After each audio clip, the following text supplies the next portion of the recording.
Hi, everybody. Um, so I'll just tell you a bit about me. When I was living in Vancouver in 2008, I happened by an EV show and got to ride an e-bike and was sort of instantly sold. And so I did my own conversion, and that was the early days, 2008. There wasn't a lot around. And so I just did a bunch of different bikes for myself. And when we moved to Salt Spring 9 years ago, I decided to change businesses and start my own thing here after a few years after we moved here. So we basically operate Hill Eater e-bikes from our property on the north end. And we have a website where we sell bikes and accessories. And this year, this past year, is just the business online has just exploded. We sell parts and accessories all over the world, mostly to the States, and we sell bikes all over Canada. We don't ship bikes anywhere else just because of the shipping hassles and stuff. Yeah, so that's sort of a bit about me. And I don't know, how familiar you, I think a lot of you are probably somewhat familiar with e-bikes.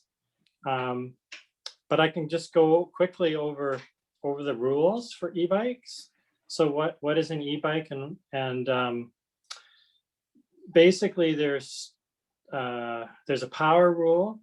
So there's a 500 watt motor limit, and that's a 500 watt continuous motor, which is somewhat vague because a motor puts out power depending on what the load is. But they say 500 watts continuous power. It can be more than one motor.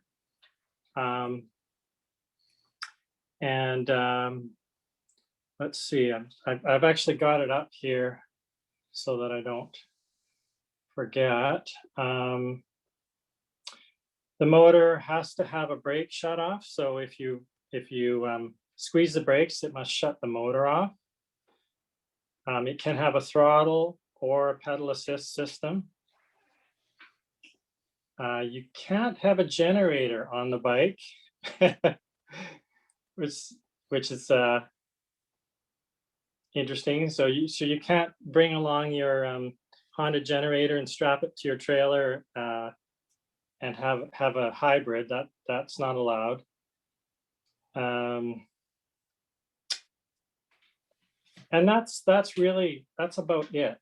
So what I see sort of in the wild is those e-bikes that look like scooters, and some of them even look like motorbikes, but they have pedals. And there's a few running around Salt Spring, and they squeak in as under the rules of an e-bike because they have pedals. But if you're going to get hassled by the cops on an e-bike, it's going to be on one of those. So it's not something I recommend, and you can't really pedal them anyway. So there's actually e-bikes that you would mistake for a motorcycle from 20 feet away, that they're selling online, and people buy them, and then they go riding on a bike path, and sure enough they get dinged, right? So stick to something that looks like a bicycle, and you're good. And I think I'll just take questions. I could go on and on, but I'd like to know what you guys would like to know.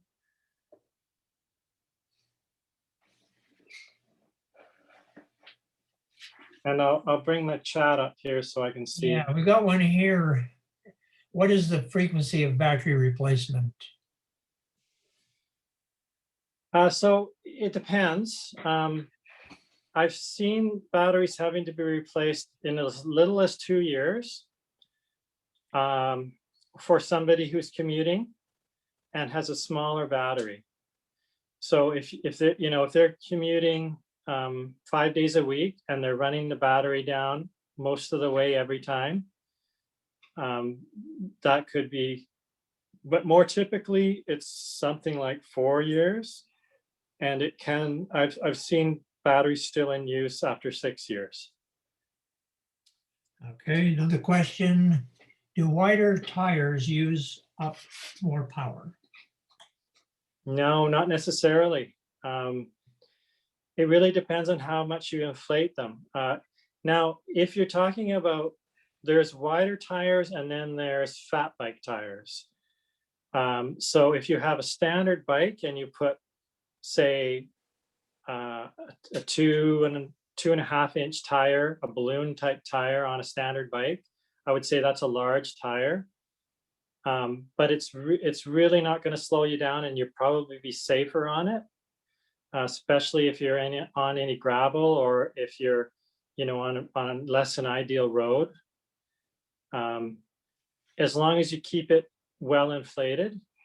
But if it's a fat bike, which they typically will have 4-inch to 4.5 inch wide tires, and they're pretty obvious. You can tell a fat bike right away, and they definitely do use more power and are less efficient on the road. Okay.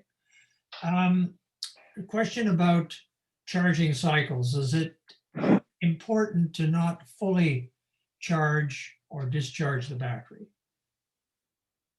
Yes. And most people don't really know this, and they just, draw the battery down to a certain point and then charge it all the way up and use it. And that's fine, but if you want to maximize the life of the battery, then you charge it to less than full and you don't discharge it all the way.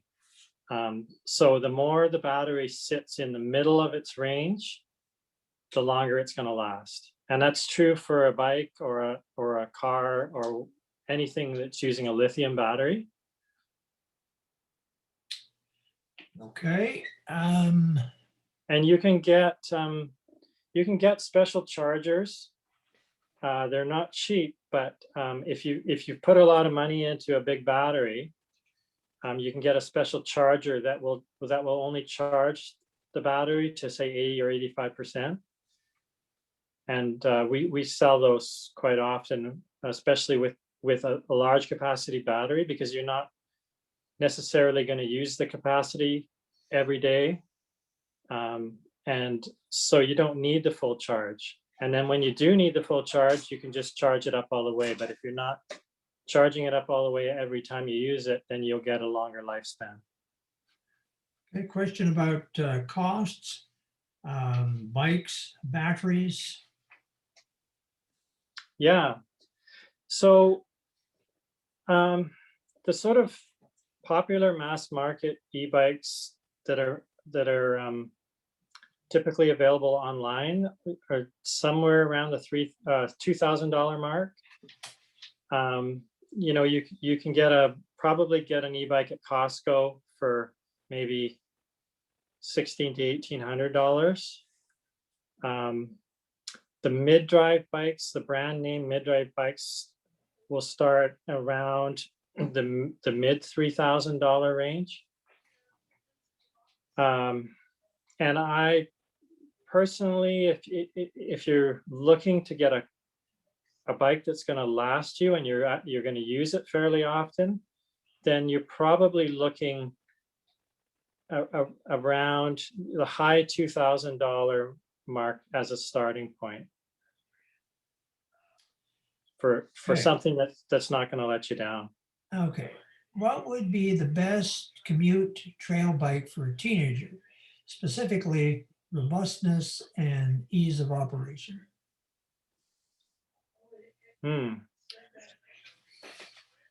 That's That's a hard one. I think, it depends on how they're going to use it. One thing, as far as the rules for e-bikes, which are probably not really enforced, especially on Salt Spring, but you're supposed to be 16 years or older to operate an e-bike on the road. And I've seen lots of people who are younger than that, and they're not hassled, but it is the rule. Just so you know. But I think a kid can learn to use anything, so I wouldn't really be too worried about how it operates or learning to operate it. It's more about how comfortable they are on it, and what they're using it for. If it's a mountain bike, if they're specifically getting it to mountain bike, then you should really look at a mid-drive, and I can explain why if you're interested in that. Okay, well, actually, there's a question about that. Which is the best, front, rear, or mid-drive motor? Sure. So that's it's more of a question of what is best for your use, because there's nothing like neither of those technologies are superior really between a hub motor and a mid-drive. So the hub motor drives the wheel directly, whether it's the front wheel or the rear wheel. The motor is in the middle of the wheel, versus a hub drive drives the chain just like you would when you're pedaling. So the power is transferred through the chain and into the derailleur, the gears in the back of the bike. And it really depends on your use case. For mountain biking, where you're in tight quarters, you're probably not going all that fast when you're going up a hill because you're on a trail. The mid-drive is superior because what it allows you to do is gear down, and the electric motors like to spin in a certain range of RPMs. That's their sort of efficient band. And the gearing, because you can gear down through your bike gears, as opposed to having the motor turning the speed of the wheel, you can have more efficiency and more control in tight quarters on steep hills, where the kind of thing that you'd be doing on a trail, on a mountain bike trail. With a hub motor, there's advantages to hub motors. They're very simple, so there's not as much to go wrong with them. They can be retrofitted on pretty well any bike. So you can take, if you've got a favorite bike, you can take that and almost certainly put a hub motor on it and convert the bike.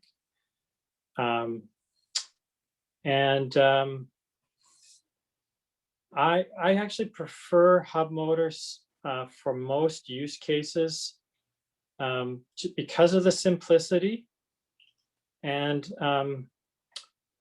you can have a fairly significant amount of power without wearing out your chain and gears, because the motor is completely independent of your bicycle driveline. If you shift wrong, the potential is there with a powerful mid-drive to break the chain or bend something in the driveline, and you don't have to worry about that with the hub motor. So, but like I say, there's pluses and minuses. I think they say, the people who sell mid-drives say that they're more efficient, and they are more efficient if you're climbing a hill slowly. But if you're going up a hill at the same speed, and it's a reasonably high speed, say more than 15 kilometers an hour, then both motors are going to be the same. And what I find is, if if you're on a mission and you want to get to town and you want to get your shopping done, the hub motor is going to get you there more quickly, but it's probably going to use more power, which makes sense, because the quicker you climb a hill, the more power you need to do it. Okay. Retrofitting a regular bike, are there anything you need to worry about because of the increased torque and so on? I know my wife had a carbon bike and we couldn't retrofit it. Yeah, so that wouldn't be recommended for a carbon bike. But generally, pretty well any bike can be retrofitted, and there are actually mid-drive kits that can be retrofitted, and they're really popular for mountain bikers. So somebody who already has a nice mountain bike can retrofit a mid-drive. And I think the sweet spot for that is a fairly low-powered mid-drive, because you're not going to be overstressing the drive line. And they can be very successful on a mountain bike. If you're doing more commuting or just general road riding, I would suggest that a rear wheel hub motor conversion is sort of your first go-to. Just because the front wheel drive, putting the motor on the front you can lose traction in the wet more easily than with a rear wheel. But it depends on the bike. A lot of step-through bikes end up getting a front hub motor and the battery on the rear rack. But if it's a diamond frame bike, we usually like to put the motor in the rear and the battery in the center of the triangle, and that you end up with a balanced setup that way. Okay. I don't know whether there's an answer to this question. What is the difference between a $2,000 rad bike and a $4,000 plus bike?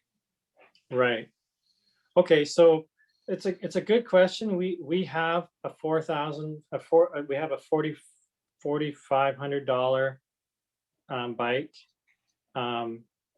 So the difference is going to be in the quality of the bicycle components, for one thing. So on a $2,000 rad bike, you're going to get Shimano components like this. So the shifter, the derailleur, the gear cluster are going to be Shimano, but they're going to be the entry level Shimano. Usually it's a 7-speed, and it works just fine, but it's a fairly basic unit that is not necessarily going to have a long lifetime if you're using it every day. But it's cheap to replace. You're going to have most likely cable actuated disc brakes, which again, they work fine, but if you ride the bike a lot, you'll find that you're fiddling with the brakes more often to make sure that they're in adjustment, versus a hydraulic. On the more expensive bike, you'll have hydraulic brakes. And the hydraulic brakes, all you got to do is replace the pads. There's no fiddling with them. No adjustments that have to be made. So there's that. The quality of the electronics is just going to be more likely more powerful. So if you find yourself struggling on hills, spending more is going to get you, more power to climb hills, and most likely a larger battery capacity. And really, especially out here in the country, the battery capacity is very important. You've got long distances between, say, Ganges and Fulford and back, that kind of thing. Whereas in the city, a few kilometers will get you to the next store or whatever, right? Trying to think of what other differences. There can be lots of things like the warranty. So how long is the warranty? Typically, you'll see a 1-year warranty. You know, that the more expensive bikes might have a 2 or 3-year warranty.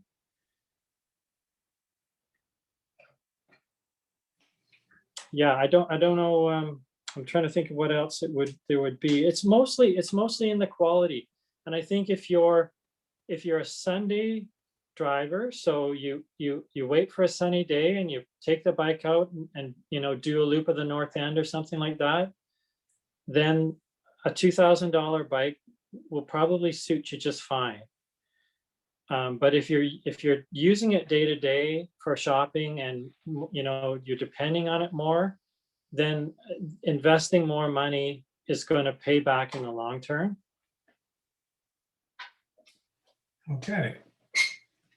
Please describe the difference between cadence assist and torque assist, and which is best for a rider who want a more through bike feel. Right. Okay. So cadence assist detects that you're turning the pedals, you're turning the crank, and it turns the motor on. So it's like a switch. And the amount of power can be governed by the assist level. So most bikes will have, say, between 4 and 6 assist levels.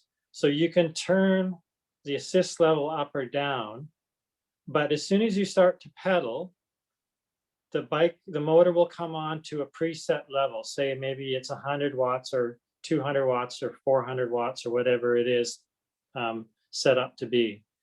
So you'll find that the bike sort of will jerk forward after you turn the pedal maybe a quarter of a turn. So that's a cadence assist. The torque sensor also has a cadence sensor, but it senses how hard you're pedaling. So it knows that you're moving the crank, and then it has a sensor that tells the control system, this is how hard you're pedaling, so add this amount of power to the motor. So it is much more natural bike feel, because, you know, if you want to go faster, you pedal harder and the motor adds more assist. But it, you know, it certainly have to pay more for a bike that has the torque sensor. Okay. What is your take on single speed drivetrains?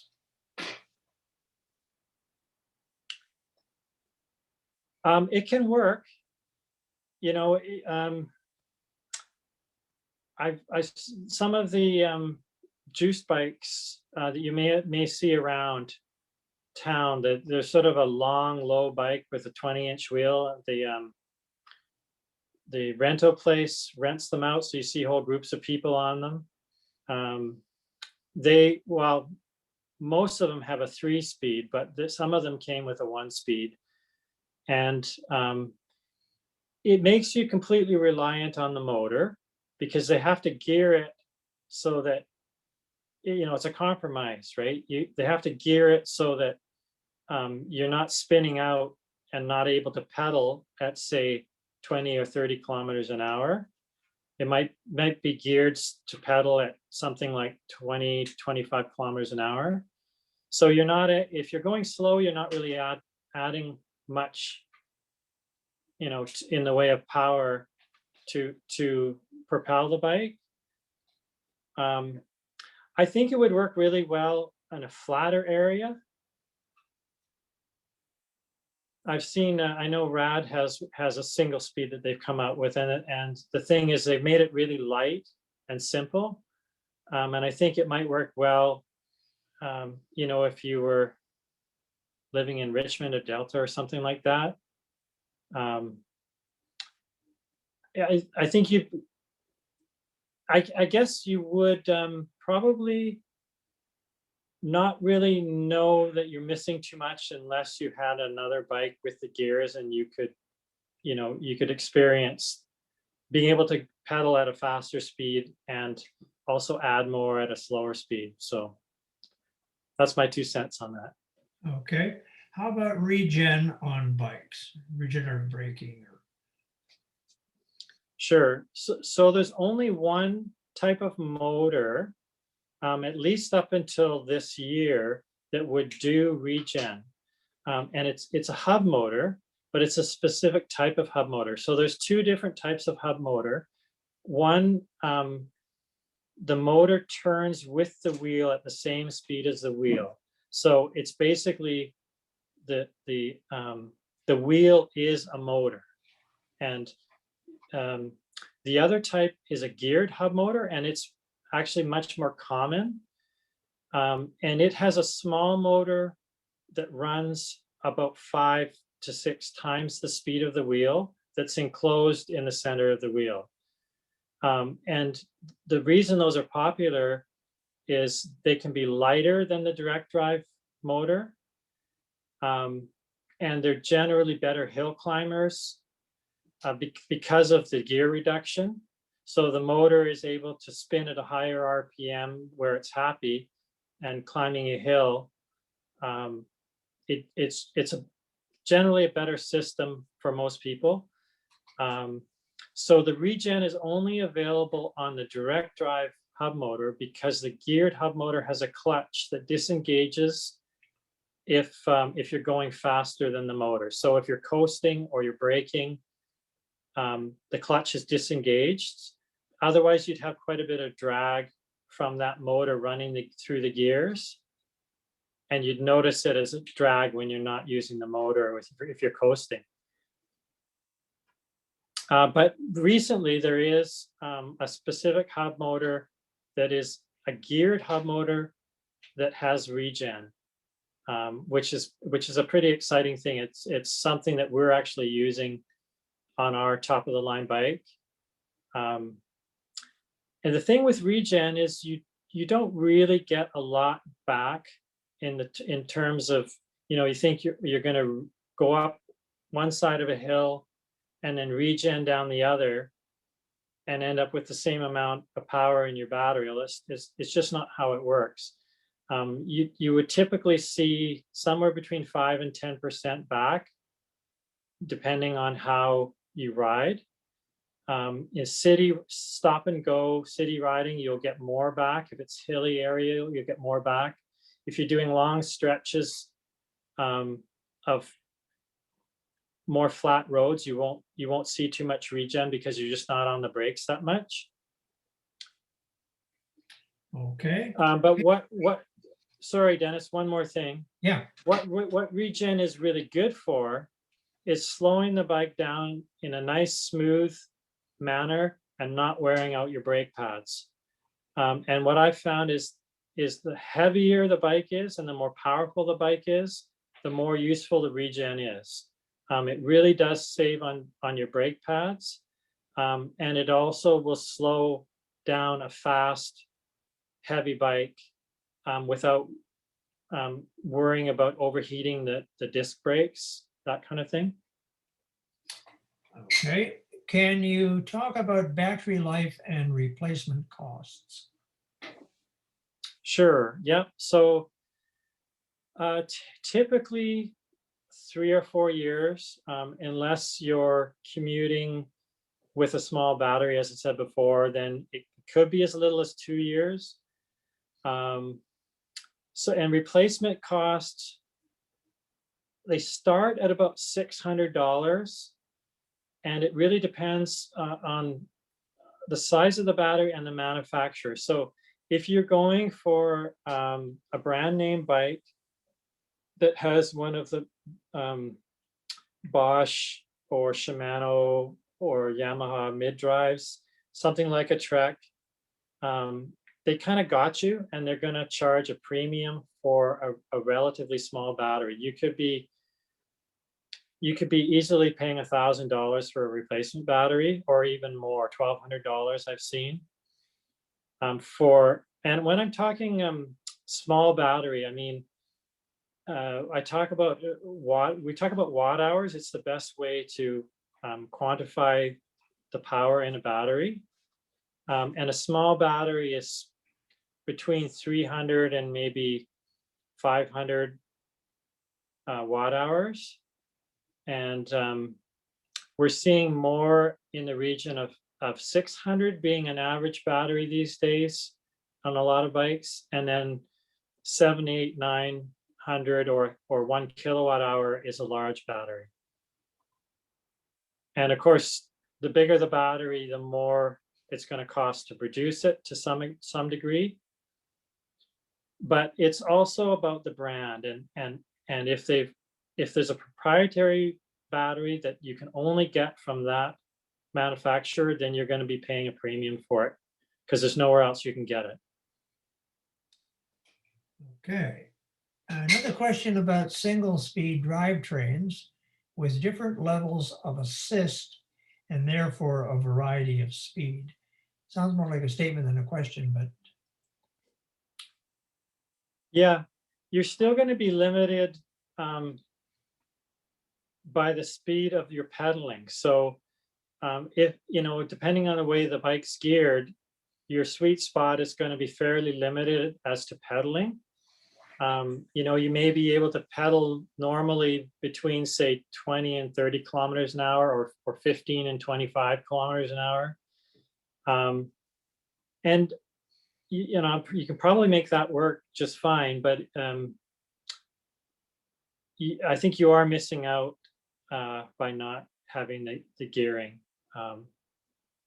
It's something you could try, and if you like the way it's working, then it's simple, so you're saving money on not having the derailleur or the shifter or any of that stuff. okay.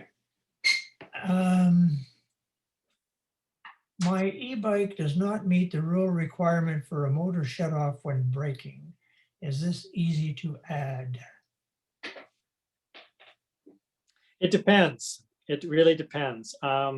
If it's a kit, usually there is some provision, like there has to be an input on the motor controller or on the display. There's generally a wire that will be there to hook up to a brake that has a switch on it.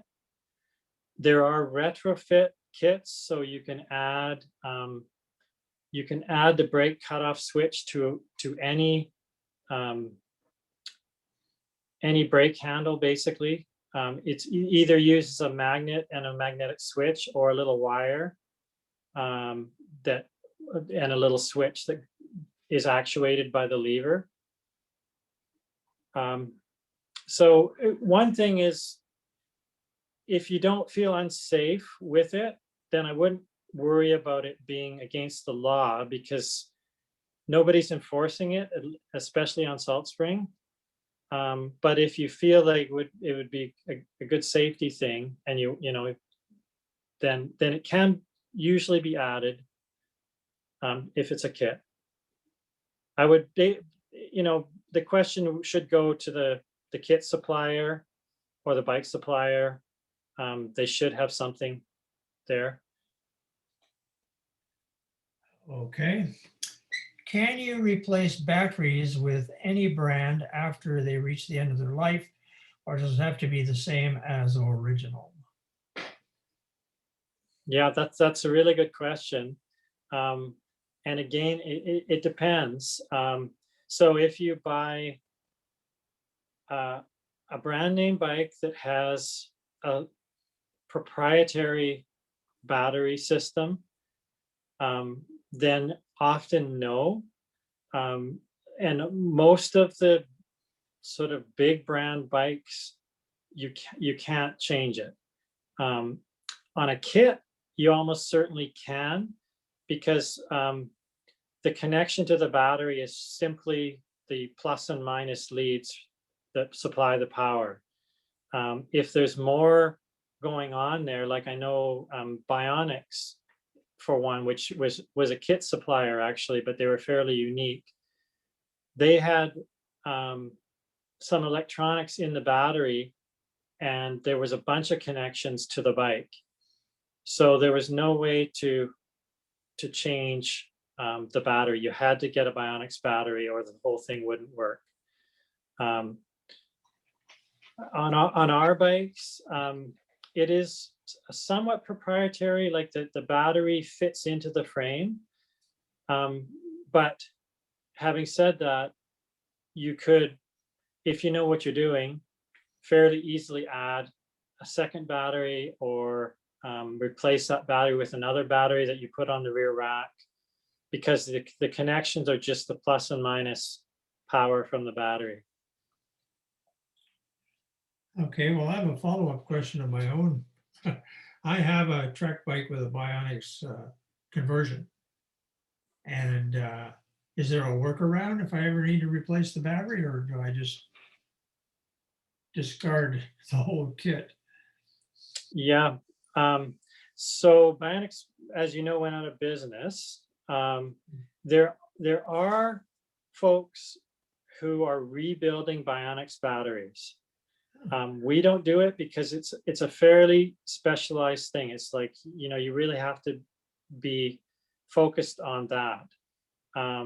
It can be done, and you would have to see if you can search somebody out online that is rebuilding the batteries, and you would most likely send your old battery in and they would rebuild it for you. Okay, thanks for that. Is there a formula related to battery amp hours for determining range of a bike? Yes, it's a great question, and it's one of the most important things. It's easy to get the watt hours if the manufacturer doesn't list the watt hours by the voltage and the amp hours. So they almost will certainly will list, if they don't list the watt hours, they'll say it's a 48 volt battery and it's 10 amp hours. Well, you just multiply those two numbers and you get the watt hours. So it's 480 watt hours. And really the claims of manufacturers for range are all over the board. And you can basically ignore them, because all the bikes are very similar in their efficiency given a certain style of riding. So if you're going from A to B and you're getting there in 30 minutes on two different bikes, and one might have a hub motor, might have a mid-drive, one might be more powerful than the other. But if you're getting from A to B in a certain amount of time, they're going to be very similar in the power they use. And usually we see something like 10 watt hours per kilometer. So if you've got that 480 watt hour battery, you can just divide that by 10 and there's 48 kilometers.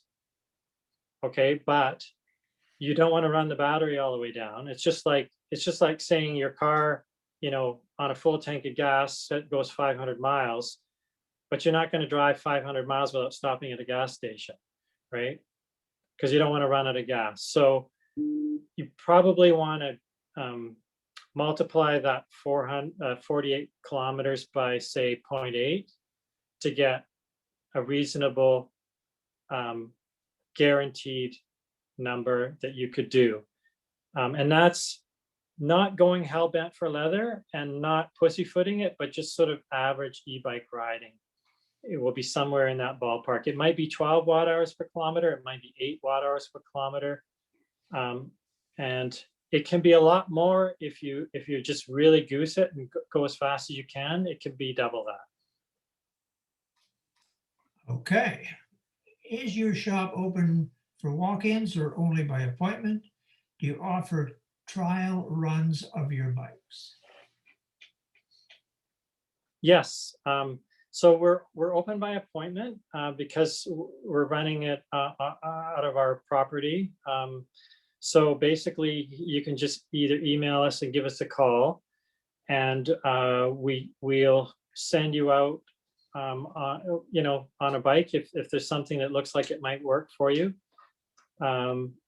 I was out today with a couple of people, and just took a few kilometers ride just to check the bikes out. So yeah, try to do it when it's not raining because we live on a dirt road. So You want to give out your phone number? People call you? yeah, 250-538-0911. And we're in the book as well. We're in the phone book under bicycles. And also we've got a pretty extensive website, and our phone number's on the website as well. Okay, yeah, I look at your website. It's a great site. There's a lot of information there and a marvelous array of accessories and things. So, Yeah, and I've got a blog. If you look across the top tabs on the left-hand side, there's a blog, and there's some. If you want to get into some interesting stuff, there's some neat posts there, and I've also got a page under resources, the resources tab, it goes into great depth on lithium batteries and the care and feeding of lithium batteries, and all sorts, anything you might want to know if you really want to polish up on batteries. okay. So there's a question here about the website, and it is haileater.ca. Is that correct? Yeah. Yeah. Early in the pandemic, you ran out of bikes. Do you have a supply now? Yes. Yes. It's been very challenging. So we can't get 26-inch inner tubes right now. They're just not available. And the pandemic has caused it, it's a double whammy. The factories went offline, and at the same time, everybody was buying bikes or pulling bikes out of their garage, and wanting new tires and tubes and new bikes. So yeah, it has been a challenge. And now what I'm finding is I've just ordered batteries, and the supplier says, no, we can't supply batteries. We've got no cells. There's a shortage of cells in China. So it's causing all sorts of trouble. We do have bikes in stock. We've got a pretty good supply of a diamond frame commuter bike and a lower supply of step-through bikes. Okay. How do you secure your valuable bike when in town or the city? Sure. So on Salt Spring, not too worried about. Pretty well any lock will do. I've seen some people just leave the bike outside the store. I personally wouldn't do it, but as soon as you move off the island, then it's a whole different story. I just would not leave a nice bike for any length of time at a place that doesn't have a lot of traffic. It should just don't do it, and don't leave it on your car either. The best lock is a U-lock, and you can get really hefty U-locks. But with the advent of battery-powered angle grinders, you can go through any lock, in 2 minutes or less, and usually it's less depending on the lock. Doesn't matter if it's made out of titanium or something. An angle grinder will just cut it.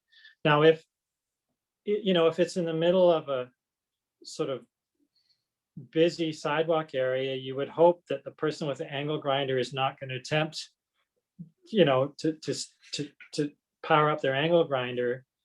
But if it's anywhere where they can, get a couple minutes alone with the bike, you just can't leave it.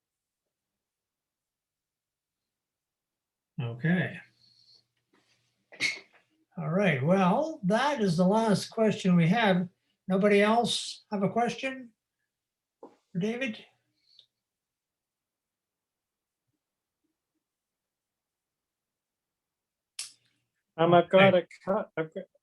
Sorry?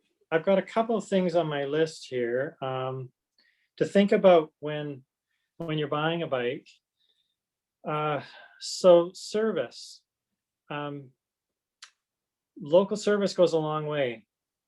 If you're buying a bike online, um, I mean, we can service most hub motor e-bikes.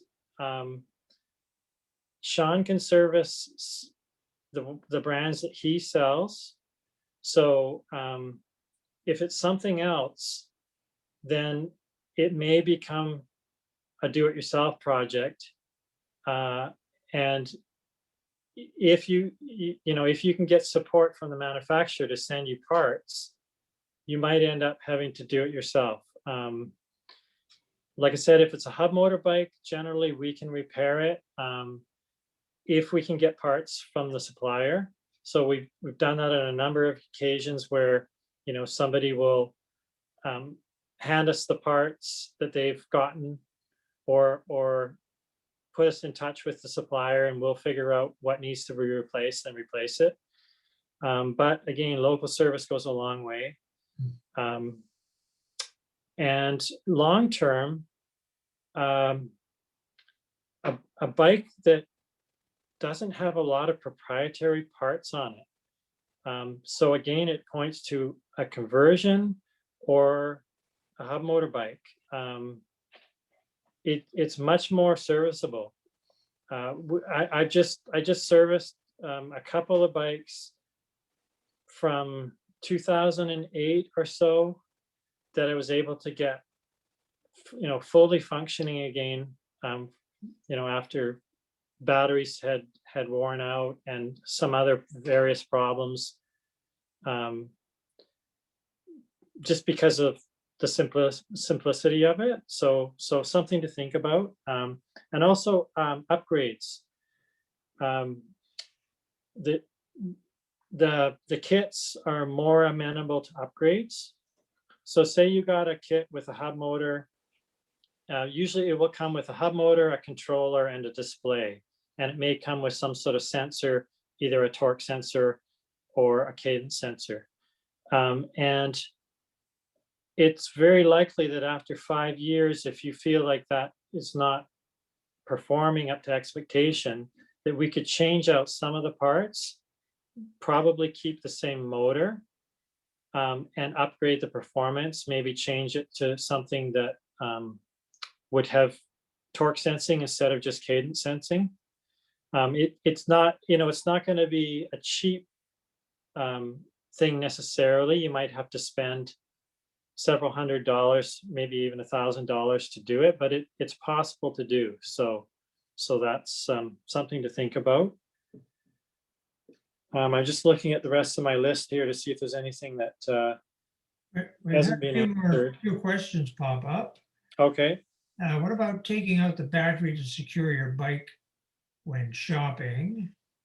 I know I do that sometimes. Yeah, I guess it depends on where you are, how much confidence you have that there's, not nefarious types around. I have had people lose batteries. Even I've had a battery that was bolted to the bike with 4 bolts, stripped off the bike in Vancouver. And I think the guy must have left it somewhere that he shouldn't have. I think at this point, I haven't seen much of it. I haven't had people sort of phoning me and saying, can you sell me a new battery because somebody stole my battery. It may become more prevalent as more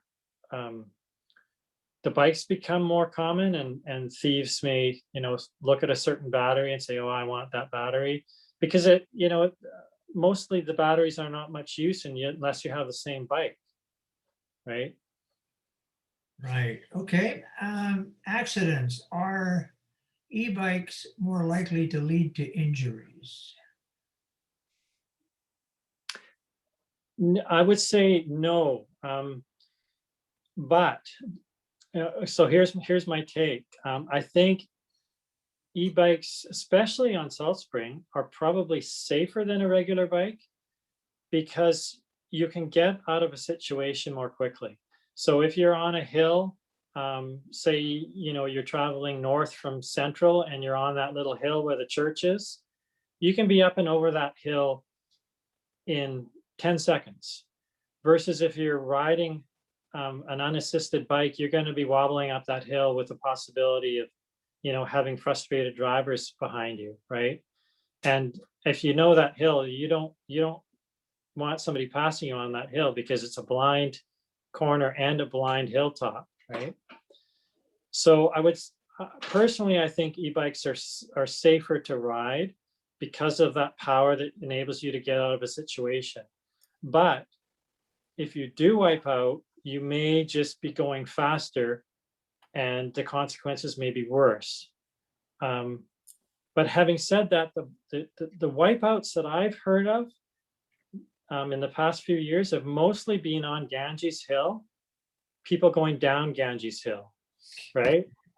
And if you're going down Ganges Hill, it doesn't matter what kind of bike, you can be doing 50 or 60 kilometers an hour, right? Unless you're on the brakes the whole way. So I think all in all, you're probably safer on any bike. I'll vouch for Ganges Hill. I took a dive on Ganges Hill, and someone else that's on the call tonight also, in almost exactly the same place I did. The road Okay. such terrible shape. So my recommendation for something like Ganges Hill is take the lane, right? I mean, watch the traffic behind you. If there's a lot of traffic, let it go by. Stop and let it go by. Don't even start going down the hill if there's a lot of traffic. Just wait. If you're coming out at Bettis, but once you're committed to going down the hill, don't try to go on the shoulder. Stay right in the middle of the lane and just breeze down. It's the safest way to go. Yeah, that's what someone who has a lot of biking experience told me after I'd had the crash. But Right.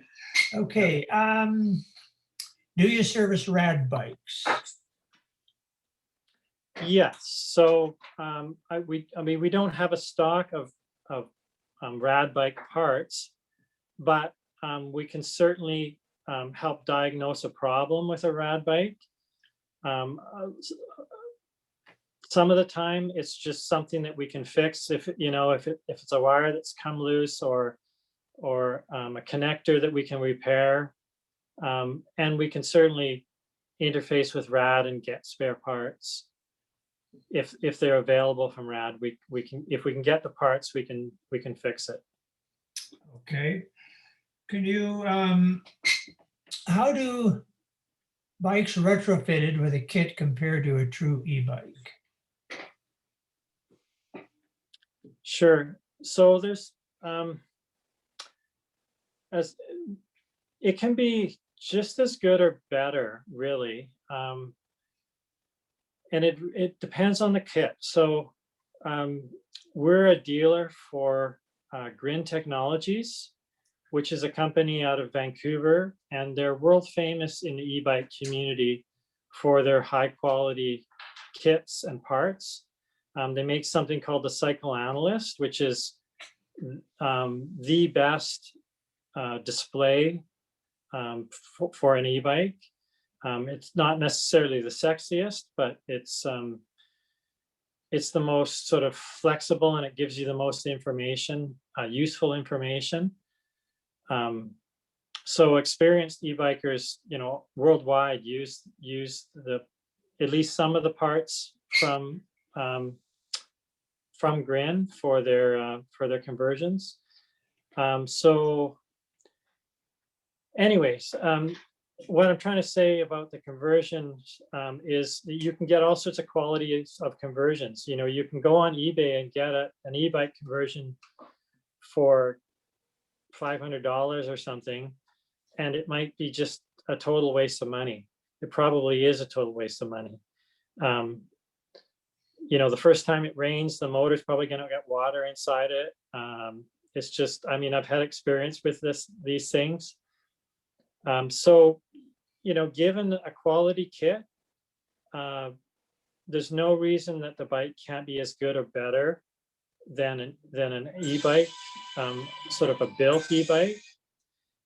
But don't expect it to be really any cheaper. You know, a kit from Grin with a good sized battery, something, you know, in the say 700 or 800 watt hours maybe. So that's a good size battery and a fairly high power level might end up costing you $2,500. And you know, so you can buy a whole bike for that, right? But I think you would find that you'll be hard pressed to get the performance that you're going to get out of that Grin bike, that conversion for $2,500 buying a complete bike. So there's lots to be said for conversions, especially if you have a good bike to start with. I mean, you got to look at the bike you're starting with. If you know, if it's like with rim brakes, it's totally viable to convert a bike with rim brakes, especially if we do it with regen braking, so you're not relying on the brakes as much. But just you know, starting with a high quality bike is a good idea. That's one thing. So you know, don't pull a bike off the exchange for $50 and then throw $1,500 or $2,500 at it in a kit. It just doesn't make sense. But if you've got a bike that you're really happy with, it fits you really well, there's no reason not to do it. And the other thing is, long term, we're going to be able to fix that bike. We're going to be able to upgrade it. We're going to be able to get new batteries for it without issue. If you know, we can change the style of battery. So there's lots to be said for a good quality conversion. Okay. I think we'll wrap it up there. It's 8 o'clock. 8 o'clock, 2 minutes after 8. So it's exactly an hour. That's great. David, on behalf of everyone, I've had a few messages come through in the chat line to thank you for your knowledge, expertise, and willingness to share that with us tonight. So thanks to everyone for attending. Stand by for our next Q&A. We're not sure what it'll be, but it'll be about something electric. Sure. And if people have questions that they really wanted to get answered, you're welcome to email me. It's david@hilleater.ca. And I can send you a quick email. Okay, well, that's great. All right, folks, thank you all for attending and enjoy the rest of your evening. Thanks, David. That was really good, David. Thanks very much. Great. You're welcome.